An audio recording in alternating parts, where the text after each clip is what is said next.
Oi, galera, eu sou a Paola Alexandra, esse é o Livros e Fuxicos, e no vídeo de hoje eu vou mostrar pra vocês alguns livros que eu li recentemente, que eu achei que ia amar, e na verdade eu não gostei. Vocês sabem muito bem que eu sou do time que prefere vir aqui pra falar das leituras que eu amei, que me impactaram, que me emocionaram, mas de vez em quando é bom a gente falar sobre aqueles livros que não nos envolveram tanto, ou que nós não amamos, para conversarmos sobre expectativas literárias, porque todos os livros dessa lista aqui, o problema não é o livro, o problema não é a escrita, o problema foram as expectativas que eu coloquei sobre essas histórias. Vou começar com um livro que é muito triste falar, que eu achei que eu ia amar ele, mas ele não me envolveu tanto quanto eu gostaria, que é O Fabricante de Lágrimas. É triste porque eu escolhi esse livro como o livro de outubro do Clube Entre Romances, o meu clube do livro, e é sempre muito ruim quando a gente escolhe um livro para ler com outras pessoas, para debater, e esse livro não nos emociona. Vale dizer, gente, que muita gente ama a leitura. Vamos deixar aqui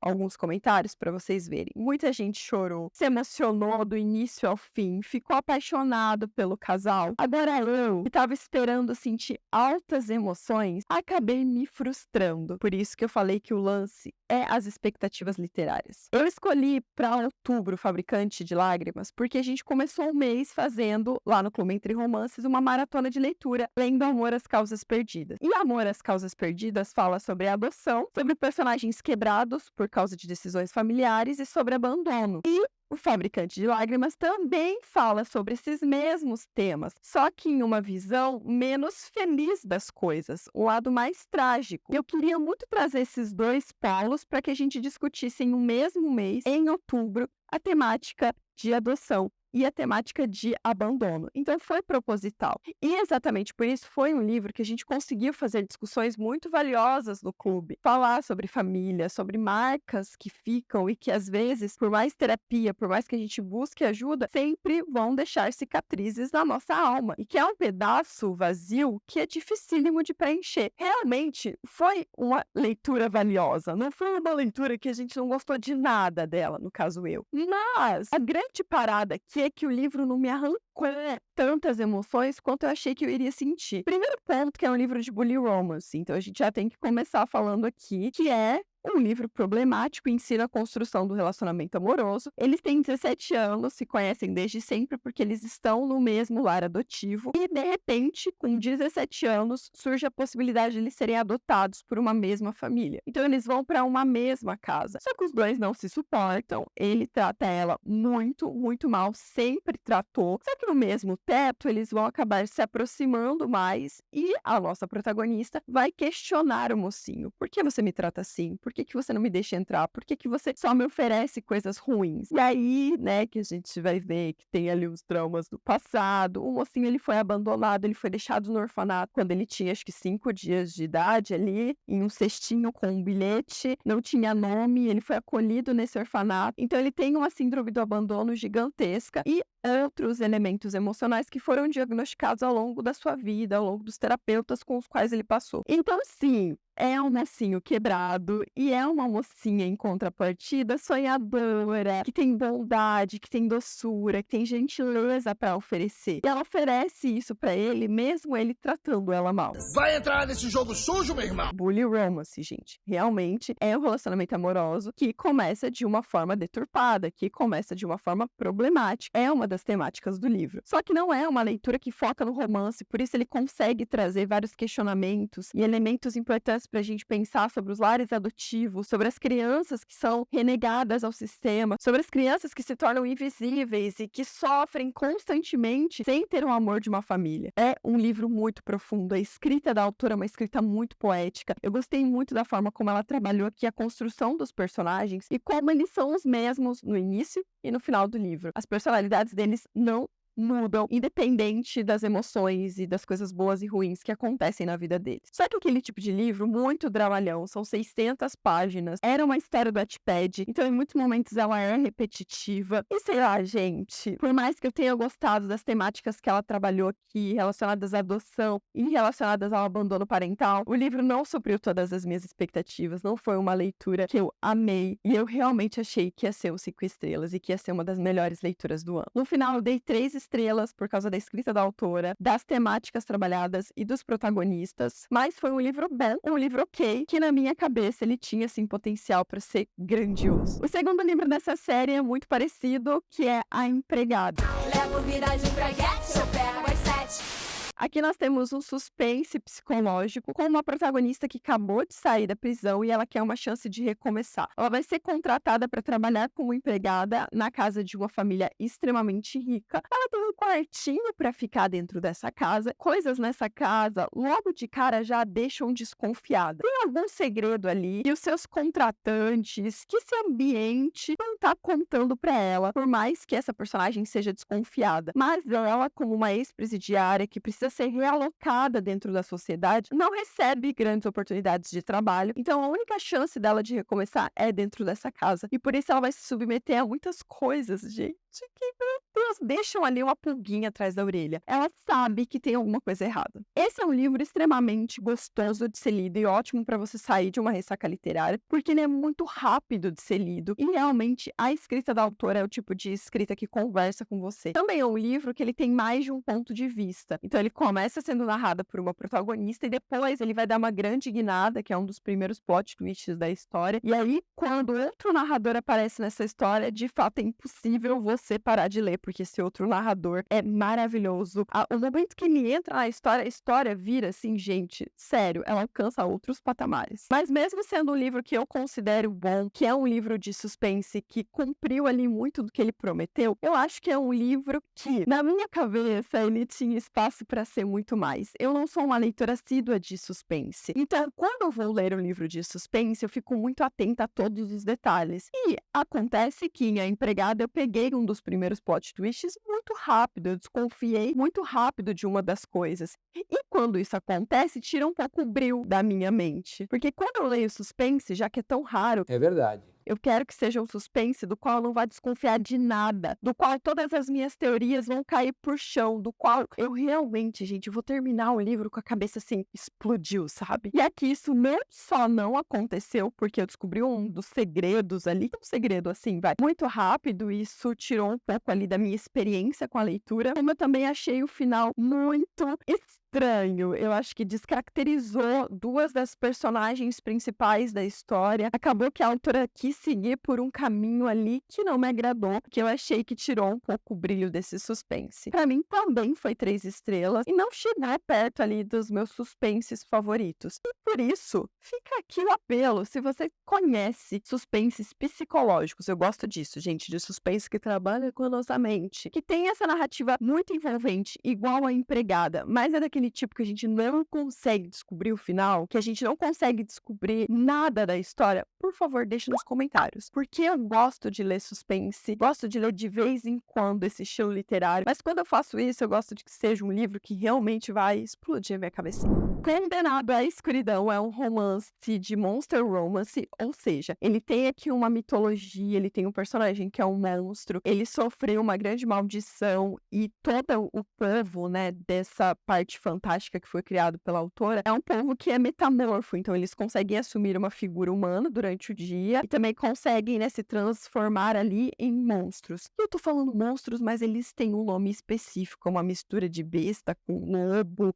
enfim. Mas o nosso protagonista masculino, ele foi amaldiçoado, ele não pode mais se transformar em humano, então ele fica 24 horas por dia nessa pele de monstro. Por isso ele é recluso e tá ali fechadão, 300 anos solitário. E essa maldição que o deixou recluso também é uma maldição que disse pra ele que a companheira destinada dele um dia chegaria e libertaria ele dessa prisão. Uma prisão que é emocional, não física. Eu gostei muito da parte fantástica criada pela autora aqui. Eu acho que o cenário, o mundo que ela criou foi muito legal. Mas em contrapartida, eu não consegui me envolver com a história. Eu gosto muito de livros de monster romance e eu sinto muita falta de ter mais livros de monster romance aqui no Brasil. A grande maioria dos que são super famosos lá fora ainda não foram traduzidos por aqui, nem publicados aqui no Brasil. Eu não sou uma leitora que consome tanto livro em inglês, porque o meu ritmo de leitura cai muito, eu gosto de ler livros rápidos. Então, sempre que um livro de monster romance é lançado aqui no Brasil, eu vou correr a ler. E esse, gente, foi muito indicado por pessoas próximas de mim. Eu vi muita gente falando que era ótimo, então realmente as minhas expectativas estavam muito grandes. E eu fiquei muito frustrada quando eu não consegui me envolver com a história. Sabe Sabe quando você quer gostar muito de algo, mas não consegue? E aí foi bem chato, porque eu ficava lá, não, eu vou gostar, eu vou amar, eu vou amar, eu vou amar, eu vou amar. Mas quanto mais eu lia com isso, eu vou amar na cabeça, mais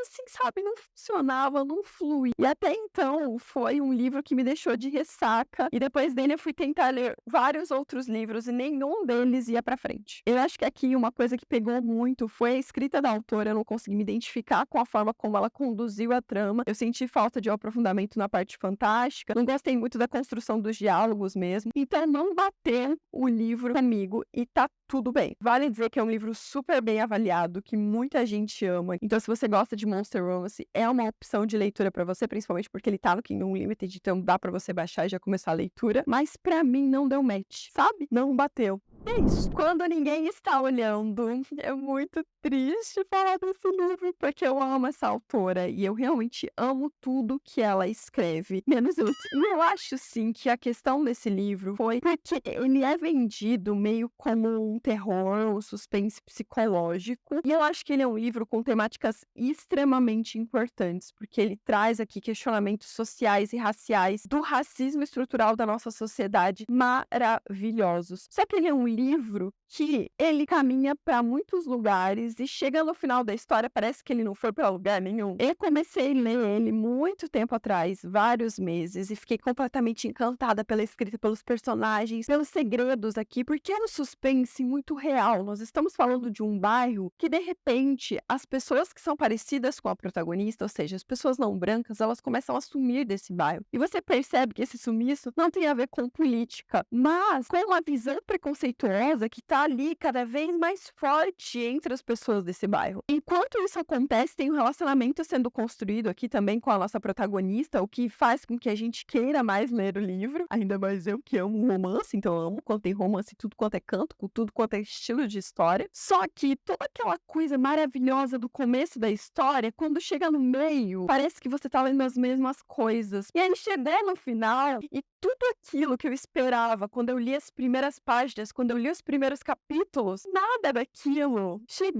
perto do final proposto pela autora. É um livro que também ganhou 3 estrelas, porque, como eu disse, ele traz debates raciais e sociais muito, muito importantes. E é um livro escrito pela Alice. A Alice escreve maravilhosamente bem, porque ela sabe construir personagens e construir personagens inteligentes. Ela tem embasamento histórico em todas as histórias. Então a gente vê as pesquisas que ela fez para construir esse livro aqui. E eu amo isso, eu aprendo muito com os livros dela. Mas o fio que conduz o suspense, pra mim, se perdeu. E eu acabei não me envolvendo com ele. E era um livro que tava na minha meta de leitura esse ano e que eu queria muito ter gostado, mas não é um dos meus favoritos da lista. Atração Ardente é um livro de uma autora que eu gosto muito. A Brenda é muito famosa aqui no Brasil e no mundo por escrever comédias românticas, histórias clichês de coração quentinho, no formato romance de banca, né? Pelo menos foi assim que eles vieram aqui no Brasil. Eu não sei se vocês sabem o que é um romance de banca, mas é uma história ali com até 200 páginas que foca muito no romance, ou seja, 2 personagens se encontrando, se amando e aí precisando enfrentar algum desafio da vida até eles ficarem juntos. Portanto, são romances extremamente clichês, previsíveis, que a gente já sabe onde vai começar, onde vai terminar e tá tudo bem. Quando a gente pega um livro assim pra ler, quando você pega um livro clichê, o que você quer é clichê, coração quentinho. Só que esse livro em especial, eu gostei da temática, entendeu? Porque os personagens, eles estão em um relacionamento há anos e de repente a mocinha vai chegar em casa e vai ver o mocinho lá em um momento comprometedor com uma outra mulher. Então ela assume que ele tá traindo ela e ela simplesmente some da vida dele. Ela, tipo, some. Nenhuma conversa, nada. Ela some da vida dele. Até aí, tudo bem, entendeu? Porque se teve traição, ela pode escolher o que ela quer fazer com o futuro dela ou não. Mas ela tava grávida. Mas ela esconde a gravidez dele por anos, até que eles se reencontram. Ele sempre foi apaixonado por ela.